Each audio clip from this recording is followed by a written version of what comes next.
आनंद, ही संस्कृती, ही परंपरा, हा वारसा हा माणसाच्या जीवनाला खरंच एक नवीन आयाम देत असतो.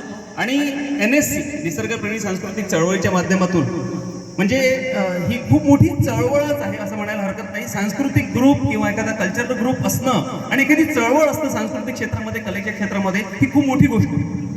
आणि ITIचा पूर्ण ग्रुप जेव्हा पण मी भोजराज सरांकडे बघतो किंवा सुरेश सरांकडे बघतो, मानकर सरांकडे बघतो, किंवा पूर्ण टीम ती अमरावतीतल्या लोकांना घेऊन, त्यांच्या सोबत घेऊन, या निसर्गाला सोबत घेऊन चालते. ही सगळ्यात मोठी गोष्ट आहे. त्याच्यामध्ये थोड्याफार काही 1920च्या गोष्टी असतात, पण त्या कशा कॅटर करायच्या आणि त्यांना सगळ्यांना सोबत घेऊन कसं चालायचं, मला असं वाटतं की या टीमकडनं खरंच शिकायला पाहिजे. NSC always is they are rocking actually.